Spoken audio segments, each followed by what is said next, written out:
નમસ્તે મિત્રો, સ્વાગત છે તમારું મારા નવા વિડીયોમાં। મિત્રો આજે આપણે બનાવીશું પૌવાનો હલવો। તો એના માટે આપણે એક વાટકી પૌવા લીધા છે, એને આપણે ચાળી અને સાફ કરીને લીધા છે, અને એક વાટકી આપણે ગોળ લઈશું। સૌથી પહેલાં તો ગોળમાં આપણે પાણી એડ કરી અને એને ગરમ કરવા મૂકી દઈશું।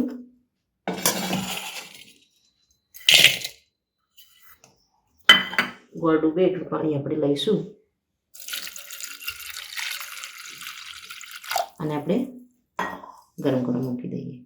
મિત્રો, પાણી ગોળવાળું ગરમ થાય ત્યાં સુધી આપણે એક વાસણમાં ઘી લઈશું અને પૌવાને આપણે એમાં શેકી લઈશું।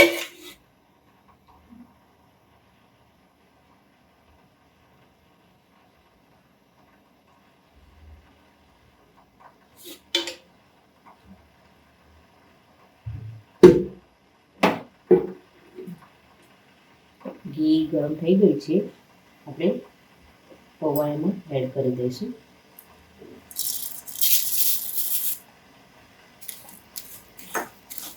અને આપણે મીડિયમ તાપે પૌવાને સારી રીતે ઘીમાં શેકી દઈશું। મિત્રો, પૌવા સરસ એવા ઘીમાં શેકાઈ ગયા છે, પાણી પણ આપણું ગોળનું સરસ એવું ઉકળી ગયું છે, અને આપણે એમાં એડ કરી દઈશું।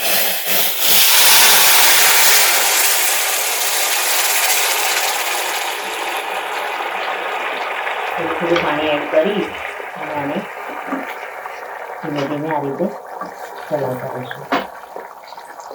પૌવા છે એટલે પાણી થોડું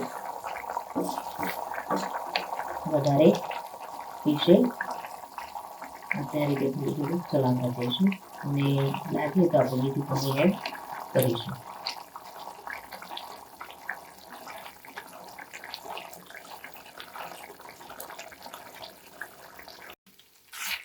મિત્રો, પૌવામાં સરસ એવું ગોળનું પાણી શોષાઈ ગયું છે। હવે આપણે કાજુ બદામ અને દ્રાક્ષ આપણે એડ કરી દઈશું।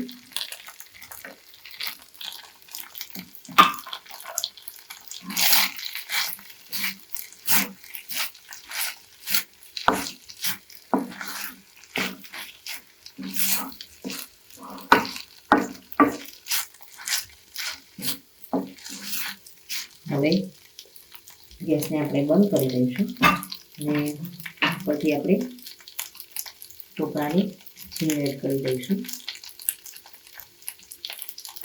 અને ખસખસ એડ કરી દઈશું। મિત્રો, પૌવાનો હલવો બની અને રેડી થઈ ગયો છે, ચાલો આપણે હવે સર્વ કરી દઈએ। મિત્રો, આ પૌવાનો હલવો તમે નાના બાળકોને, જેને દાંત પણ ના આવ્યા હોય, એને પણ તમે આપશો તો હોંશે હોંશે ખાશે। એકદમ સરસ એવો લચીલો હલવો બની અને રેડી થાય છે। મિત્રો, આ સાથે વિડીયો પૂરો થાય છે। જો મારો વિડીયો તમને ગમ્યો હોય તો મારી ચેનલને લાઇક, શેર અને સબસ્ક્રાઈબ કરવાનું ભૂલશો નહીં, અને કમેન્ટમાં જરૂરથી લખો કે મારી આ રેસીપી તમને કેવી લાગી। ફરી મળીએ નવા વિડીયો સાથે, ત્યાં સુધી આવજો। Thank you.